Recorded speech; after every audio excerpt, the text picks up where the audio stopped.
Okay TBH Labs နေကြိုဆိုပါတယ်ဖုန်းတွေမှာခောက်လို့ရတဲ့ foldable တွေဖြစ်လာတာတော့အချိန်တစ်ခုကြာနေပြီဒါပေမဲ့တခြား device တွေမှာဘာဖြစ်လို့မလုပ်နေသေးတာလဲလုပ်နေပြီဆိုတော့အခုကျွန်တော် showcase လုပ်ပေးမယ့်ကောင်က innovation တွေမှာအများတန်းရှေ့ကဥဆောင်တဲ့ပြောမှဆို laptop မှာအခု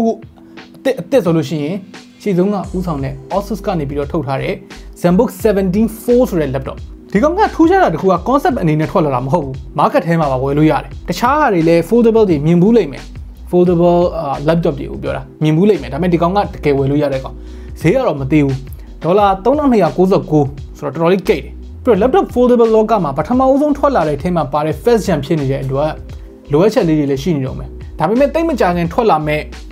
foldable laptop တွေစီကနေပြီးတော့ဘာတွေမျှော်လင့်လို့ရမလဲအဲ့ဒါကိုဒီဗီဒီယိုကိုကြည့်ပြီးတော့ခံမှန်းလို့ရတယ်ဆိုတော့ display ကိုခောက်လို့ရအောင်လုပ်တဲ့ရည်ရွယ်ချက်ကတည်သွားတဲ့အချိန်မှာ compact ဖြစ်ဖို့ဖြတ်လိုက်တဲ့အချိန်မှာလည်းအကြီးသုံးလို့ရဖို့အခု Zenbook 4ကပုံမှန် clamshell laptop တွေရဲ့ keyboard နေရာမှာ screen ကိုအစားထိုးလိုက်တဲ့ပုံစံမျိုးဖြစ်သွားအောင်လုပ်ထားတယ်အလယ်မှာတော့ display ကိုကွေးလို့ဆန်းလို့ရအောင်လုပ်ထားတယ်ဒီ foldable laptop ရဲ့ use case တွေကဖြန့်ချထားလိုက်လို့ရှိရင် tablet အနေနဲ့လည်းသုံးလို့ရမယ်အခုလိုမျိုး kickstand ကိုသုံးပြီးတော့လည်းထောင်ထားလို့ရမယ်เนาะ keyboard ကိုရှေ့မှာထားလိုက်အဲဆိုလို့ရှိရင် 17.3 inches display နဲ့ all in one PC ပုံစံမျိုးဖြစ်သွားမယ်သွားစရာလာစရာရှိရင် follow လိုက်တည့်သွားမလင်းပေါ်မှာတော့ကားပေါ်မှာတော့ဆိုလို့ရှိရင်အဲ့လိုမျိုးခက်ချက်နေရာလေးတွေမှာဆိုလို့ရှိရင်ထက်ချမ်းခောက်လိုက် 12.5 display နဲ့ magnetic keyboard နဲ့ကောက်တက်လိုက်ပြီးတော့ laptop mode နဲ့သုံးလို့ရမယ်အဲ use case တွေအများကြီးရှိတယ်တော့ခောက်ထားတဲ့အချိန်မှာဖြစ်နေတဲ့ form factor အရာရဲ့ဒီ hinge တစ်ဝိုက်မှာ leather နဲ့လုပ်ပေးထားတဲ့ back cover ရဲ့ကလုံးဝ classy ဖြစ်တယ်ဘယ်လိုပြောလဲ tech ပစ္စည်းတစ်ခုလို့မထင်ရဘဲနဲ့ luxury ပစ္စည်းတစ်ခုလို့ထင်ရတယ် foldable laptop လို့ထင်နေကြတော့မရှိဘူးဗျာအကောင်းစား premium notebook စာအုပ်ခက်ထူထူအဲ့လိုပုံစံမျိုးဒီ display ကဒီ full extract ဖြစ်သွားတဲ့အချိန်မှာအဆင်ပြေအောင်လုပ်ပေးထားတဲ့ဒီအနောက်က leather cover ရဲ့ mechanism ကလည်းသဘောကျစရာပဲအပေါ်ဘက်က metal parts တွေကလည်းဒီ glossy ပုံစံမျိုးမဟုတ်ဘူးလုံးဝငြိမ်ထွက်နေတဲ့ frosted matte finish ကိုသုံးထားတယ်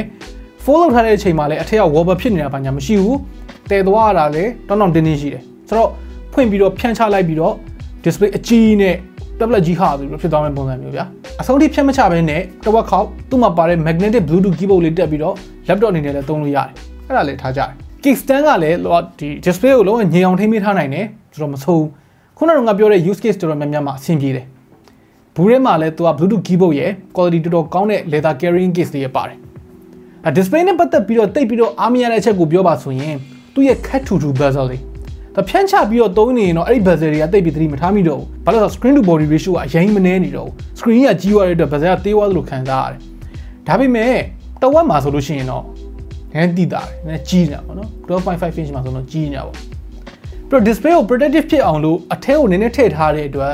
display နဲ့ဒီဘေးပေါင်တွေကတင်းကြီးတဲ့ဖြစ်မနေဘူးနည်းနည်းအထက်ကိုခြိုက်ဝင်နေဆိုတော့ဖုန်းလေးပါအဲ့နေရာမှာကတ်နေတာမျိုးရှိတယ်အထူကဒီခောက်ထားတဲ့အချိန်မှာ3 cm နီးပါးလောက်ရှိတယ်ဖြန့်ထားတဲ့အချိန်မှာဆိုလို့ရှိရင်13 mm လောက်ရှိတယ်အလေးချိန်က 1.8 kg ပဲရှိတယ်ဆိုတော့ပုံမှန်17 inch laptop တွေနဲ့သွားရှင်လိုက်ရင်အများကြီးပိုပေါ့ပါတယ်ပေါ့နော် ASUS က test လုပ်ထားတဲ့ result အရာကဒီခောက်တာဖြန့်တာအချိန်ပေါင်း3000လောက်ထိလုပ်လို့ရမယ်ဆိုတော့ normal usage မှာ9နှစ်လောက်ထိစိတ်ပူစရာမရှိဘူးဆိုတော့ laptop တစ်လုံးရဲ့တက်တန်းကလည်းတော်ပြီလေ9နှစ်ဆိုသူ့မှာပါတဲ့ quad speaker ကလည်းအတန်တော်ကျဲတယ် quality လည်းတော်တော်ကောင်းတယ်အဲ့လိုမျိုးလည်းအဆင်ပြေအောင်လုပ်ထားတာပေါ့နော်ဆိုတော့ design ဘက်ကနေစမယ်သူ့ရဲ့ design ကရိုးရိုးရှင်းရှင်းနဲ့ modern ဖြစ်တဲ့ Zenbook design webcam မှာလည်း IR camera ပါတယ်လူထသွားတာနဲ့ auto lock လုပ်ပေးတာတို့လူပြန်လာလို့ရှိရင် auto ပြန်ဖွင့်ပေးတာတို့အဲ့လိုမျိုး battery ချွေတာတဲ့စနစ်လေးတွေပါတယ်ပေါ့နော် webcam quality ကလည်းပုံမှန်ထက်တော့နည်းနည်းပိုကောင်းတယ်လို့ပြောရမယ် port selection အနေနဲ့မှာ Thunderbolt 4 port နှစ်ခုပါတယ်ဆိုတော့ dongle ဆောင်းထားဖို့လိုကောင်းလိုနိုင်တယ်ကောင်းတာက port နှစ်ခုစလုံးမှာသွား charging သွင်းလို့ရတယ် tablet mode မှာဖြစ်ဖြစ် laptop mode မှာဖြစ်ဖြစ်အားသွင်းရတာအဆင်ပြေတဲ့နေရာမျိုးမှာထားပေးထားတယ်သူ့မှာပါတဲ့ bluetooth keyboard နဲ့ touchpad ကတော့အရင်အကောင်းကြီးမဟုတ်သူ့ရဲ့ keyboard ကတာမန် Zenbook laptop တွေနဲ့ရှင်လိုက်လို့ရှိရင်စာရရတာအရသာတော်တော်လေးကွာတယ် backlit မပါတဲ့အပြင် feedback တွေရရှိတဲ့နာထက်နည်းနည်းလေးပိုပျော့တယ် touchpad ကလည်းတစ်ခါတလေမှာရွှေ့ကျင်တဲ့နေရာမဟုတ်ဘဲနဲ့ရှောက်ခုန်နေတာမျိုးတွေကြုံရတယ်တကယ်ဆိုလို့ရှိရင် keyboard တက်လိုက်တာနဲ့ laptop mode ကို auto ဝင်သွားရမှာဒါပေမဲ့တချို့အခြေအနေတွေမှာအဲ့လောက်ထိ seamless မဖြစ်နေဘူးကတ်လိုက်ခွာလိုက်နှစ်ခါလောက်လုပ်ပြီးတော့မှ laptop mode ထဲကိုဝင်သွားတာမျိုးရှိတယ်ဒါတော့ software ဘက်က optimization နည်းနည်းလိုနေတာပေါ့နော်ပြီးတော့ဒီ keyboard ကို type C နဲ့အားပြန်သွင်းနေရတာကလည်းအလုံးနည်းနည်းရှုပ်တယ်လို့ခံစားရတယ်ဖြန့်ထားလိုက်တဲ့အချိန်မှာ 17.3 inches ရှိတဲ့ 4:3 ratio touchscreen OLED display ကြီးကဒီ laptop ရဲ့အရသာပဲ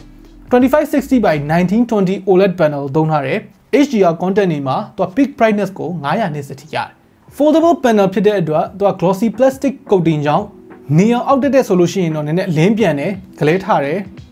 အဲ့လောက်ကလွယ်လို့ရှိရင်တော့ဒီ brightness ကပြောစရာတော့တိတ်မရှိပါဘူး sRGB 100% ရတယ် DCI P3 99.9% Adobe RGB 99.6% ဆိုတော့ color coverage တော်တော်လေးကောင်းတယ် contrast ratio နဲ့ viewing angle နဲ့ကလည်း flagship level ပဲပြီးတော့အလဲက fold လုပ်တဲ့ခောက်ရတေချာကြီးမကြည့်ရင်ရမ်းမသိတာဘူးဒါ first gen အနေနဲ့သဘောကျစရာအချက်နည်းနည်း one စရာသူ့မှာ stylus support မပါဘူးသူ့ရဲ့ color coverage က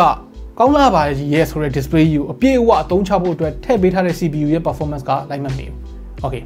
သူ့မှာသုံးထားတဲ့ CPU Core i7 1250U က10 core CPU ဆိုပေမဲ့ performance ကိုက2လုံး efficiency ကိုက8လုံး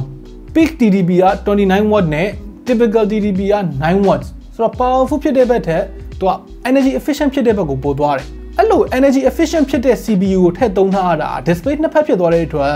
battery ထည့်ဖို့နေရရော cooling အတွက်နေရရောနည်းသွားလို့အဲ့ဒါကိုနားလဲတယ်ဒါပေမဲ့ဒီဈေးမှာဒီ performance တွေကဝယ်မဲ့သူအတွက်ကတော်တော်လေးနည်းလိမ့်မယ်အထူးသဖြင့် content creator တွေအတွက်ဆိုတာတက်ဒီတိုင်းပုံမှန် email social media daily use သုံးမယ်သိမလား YouTube Netflix လောက်ကြည့်မယ် content consumption လောက်ပဲလုပ်မယ်ဆိုတဲ့သူတွေအတွက်ပဲတင့်တော်လိမ့်မယ် GPU အနေနဲ့လည်း dedicated ကပါဖို့ဝေးလားဝေးရောသူက Intel ရဲ့ Iris Xe Graphics G7 ဆိုတော့ game နဲ့ဆော့လို့အဆင်မပြေဘူးဒေါ်လာ3000ကျော်ပေးထားတဲ့ laptop တစ်လုံးမှာ general usage အတွက်ပဲကောင်းကောင်းသုံးလို့ရတာမျိုးကြတော့ပုံမှန်လူအတွက်ကရွေးချယ်ဖို့အတွက်မတင့်တော်သေးဘူးလို့ပြောရမယ်ကိုက flex ချင်တယ်နောက်ဆုံးမှနည်းပညာတွေကို appreciate ဖြစ်တတ်တယ်ဆိုလို့ရှိရင်တော့တစ်မျိုးပေါ့ဖုန်းရော laptop ရော foldable ကင်နေတယ်မလားလူကြားထဲမှာခေါ်ထွက်နေတာတခြား specs တွေဆိုလို့ရှိရင်တော့ 16GB RAM 1TB PCI Express SSD ပါတယ် benchmark တွေကိုအခုဒီမှာပြပေးထားတယ်တခုတည်းထားမိတာက performance mode ကိုပြောင်းမထားရင် fan တန်းကမကြားရတော့ပဲတိတ်ပူလာတာမျိုးလည်းမရှိဘူး efficient ဖြစ်တဲ့ CPU ဆိုတော့အဲ့ဒီချက်လေးတော့မိုက်တယ်တကယ်တမ်းက performance ဘိုင်းမှာ Core i7 1260p လောက်ထည့်ထားနိုင်ရင်လူတော်များများအတွက်အခုတည်းအများကြီးပို့ပြီးတော့ကောင်းတဲ့ရွေးချယ်ခြင်းစရာဖြစ်ရလိမ့်မယ်ဆိုတော့အခုလိုမျိုးစတေးခံလိုက်ရတဲ့အတွက် performance ကြောင့် battery life ကဘယ်လိုနေလဲ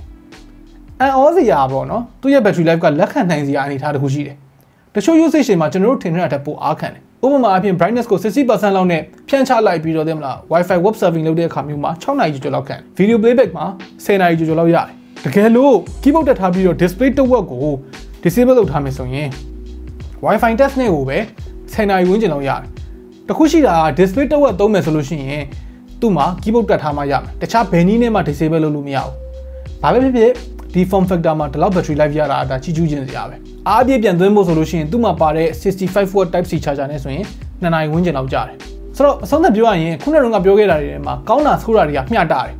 နောက်ထပ် software ဘိုင်းမှာလည်းအားမရတဲ့အချက်လေးတွေတော့ရှိတယ်ပေါ့နော်ပထမတစ်ခုကခောက်ထားတဲ့ laptop mode မှာ Windows snapping mode မပါဘူးဆိုတော့ Windows management ဘိုင်းမှာတိုင်ပတ်တယ်သူ့မှာပါတဲ့ screen expert ဆိုတာကြီးကလည်းသုံးလို့သိပ်မကောင်းဘူး native Windows snapping ကအများကြီးပိုအဆင်ပြေတယ်ဆိုတော့အဲ့ဒီ laptop mode မှာပဲ on screen keyboard နဲ့ trackpad နဲ့ကိုခေါ်လို့ရမယ့် gesture function လည်းထည့်ပေးထားရင်ပိုမိုက်တာပေါ့နော်အခုက on screen keyboard တစ်ခါခေါ်ဖို့တော့ကိုတော်တော်ကြိုးစားယူရတယ်ဒီ use case တွေက practical ဖြစ်ပေမဲ့သုံးရတာမှာ seamless မဖြစ်သေးဘူး first gen ဖြစ်နေတဲ့အတွက်နားလည်ပေးလို့တော့ရတယ်ဒါပေမဲ့ personally ဝယ်သုံးဖို့ထက်ဒီ device မျိုးကရှေ့မှာဘယ်လိုမျိုးတိုးတက်လာမလဲဘယ်လိုပြောင်းလဲလာမလဲဘယ်လို seamless ဖြစ်လာမလဲဆိုတာကိုစောင့်ကြည့်ခိုင်းမှုအတွက်ပို့ပြီးတော့အပေးတဲ့ laptop တစ်လုံးပေါ့နော်foldable phone တွေလိုမျိုးပဲအနာဂတ်မှာတဖြည်းဖြည်းနဲ့ပိုကောင်းလာမှာတော့သိကြတော့ရှိတယ်ခင်ဗျားတို့ရောဒီ laptop ကိုဘယ်လိုမြင်လဲနောက်ထပ် foldable laptop တွေမှာရောဒီတက်ပိုကောင်းအောင်ဘာလုပ်လို့ရမလဲအောက်က comment တွေမှာဝင်ရောက်ဆွေးနွေးရခေါ်တော့လို့ရပါတယ် okay နောက်နေ့မှတွေ့တော့